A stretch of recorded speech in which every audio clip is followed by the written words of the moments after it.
Muy buenas, yo soy Antonio Fernández y doy la bienvenida una vez más a mi canal, al Diario de Todd. Hoy vamos a hablar sobre los campos cuánticos y a comprenderlos de una manera más fácil. Así que acompañadme en este vídeo para adentrarnos en el fabuloso mundo de los campos cuánticos.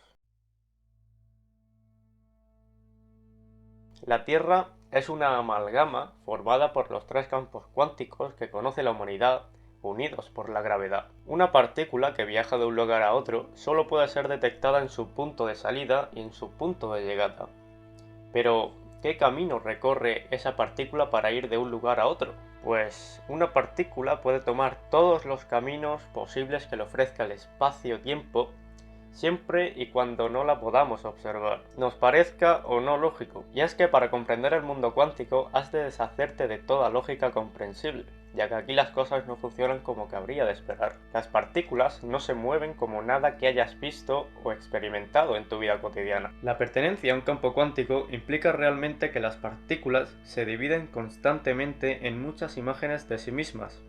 Los caminos que toman estas imágenes ocupan hasta el último rincón disponible en el espacio y tiempo, pero tan solo existe una probabilidad de encontrar una partícula en un lugar y en un instante concretos cuando ésta se intenta detectar. Pero antes de detectar una partícula de materia o de luz, sus incontables imágenes también pueden dividirse antes de volver a transformarse en la partícula que eran originalmente. Del mismo modo que el electrón se puede convertir en luz y la luz se puede convertir en un electrón, todas las partículas del universo pueden convertirse en otra cosa siempre y cuando no estemos mirando. Y es que todo lo que pueda pasar, pasará, siempre que dejemos a la naturaleza sin supervisión. Las partículas siguen todos los caminos posibles en el espacio y el tiempo, a todas partes, simultáneamente, izquierda, derecha, arriba y abajo, y al futuro y de vuelta al presente, siempre y cuando conecten su punto de partida con el de llegada.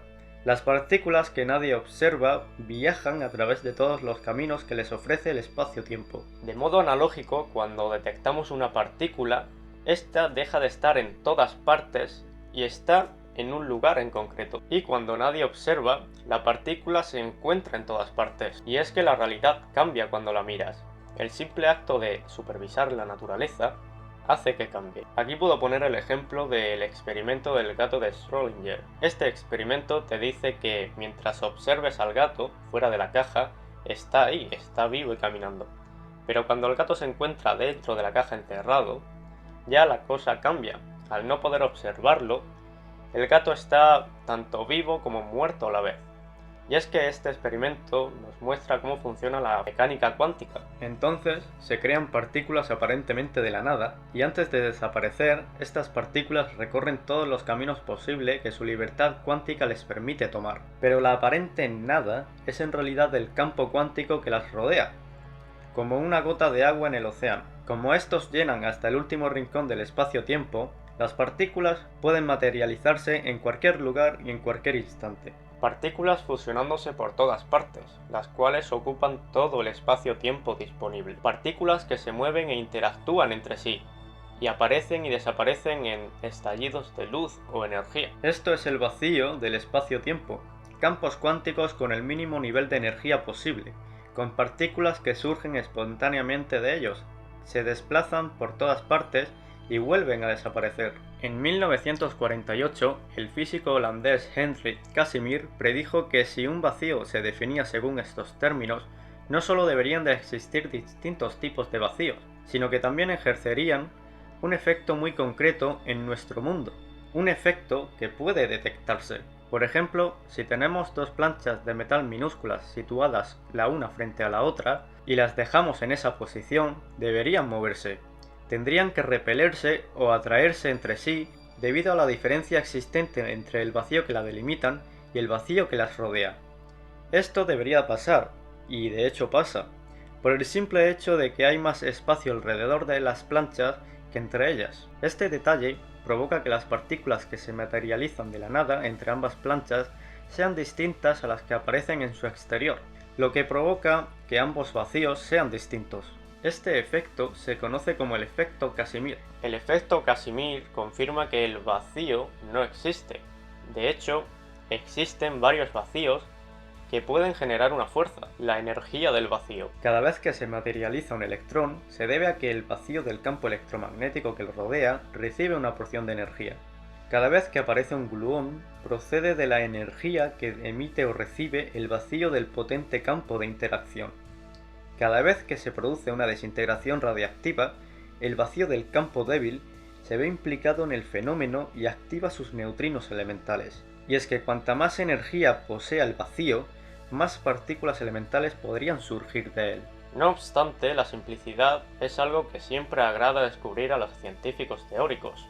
Es por esto por lo que se ha intentado unificar todos los campos cuánticos que se conocen en uno solo, un campo para gobernarlos a todos, el santo grial de la física cuántica. Sin embargo, las partículas elementales de cada uno de los campos ni siquiera son las mismas. Además, uno de ellos, la gravedad, ni siquiera posee partículas que hayamos podido detectar. Y excitar a un campo produce efectos distintos que excitar a otro, y no implican las mismas cargas. Por ende, no poseen las mismas propiedades. El electromagnetismo tiene efectos de largo alcance y puede atraer o repeler. La gravedad solo atrae. La interacción fuerte solo y únicamente actúa a muy corto alcance.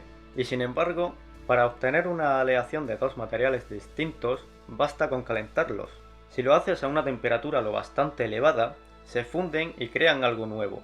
Un nuevo material que une a ambos. La misma idea podría ser útil para unir los campos, pero se necesitaría una cantidad de energía inconcebible. Para unir tan solo el campo electromagnético con el campo débil, se necesitaría una temperatura de 1000 billones de grados. Esta cantidad desorbitada de energía estuvo disponible en todas partes hace mucho tiempo, cuando el universo era más joven y más pequeño. Estas condiciones extremas dieron lugar al campo electrodébil. Un solo campo contenía a los dos que hoy día rigen por separado los imanes y la radiactividad. El siguiente paso es unir este nuevo campo con el tercer campo que la humanidad conoce, el campo de la interacción fuerte, el mismo que regula los quarks y a los gluones en los núcleos atómicos. Este paso daría paso a lo que se denominaría la gran teoría unificada, pero para ello necesitamos una energía todavía superior. Al unir los campos entre sí, para crear uno nuevo, los físicos predijeron que este nuevo campo debería poseer sus propias partículas elementales y portadoras de fuerza. Para poner a prueba esta idea, se han construido aceleradores de partículas en los que hacen colisionar entre sí partículas ya existentes en una proporción enorme de energía. La energía liberada aquí es enorme, y tal como se predijo, se generaron partículas completamente nuevas, específicamente los bosones W y Z, las cuales solo tienen sentido cuando se las considera desde una perspectiva electrodébil. Para que este nuevo campo despierte y genere sus partículas fundamentales, se requiere una tremenda cantidad de energía. Esto fue exactamente lo que se consiguió en el GCH, el acelerador de partículas más potente de la Organización Europea para la Investigación Nuclear. GCH son las siglas de Gran Colisionador de Hadrones. Todas las partículas que sienten el intenso campo de interacción reciben el nombre de hadrones. Siguiendo con el tema, detectaron una partícula fundamental que pertenece a este campo, y se permitió conocer el origen de toda la masa conocida de nuestro universo.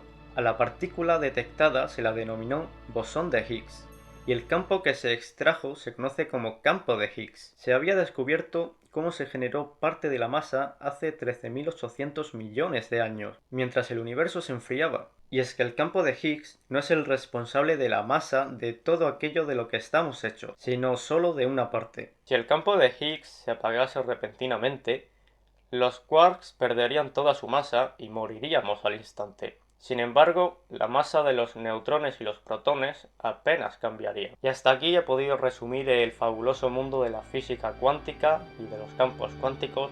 Espero que lo hayáis comprendido fácilmente y nos vemos en el próximo vídeo.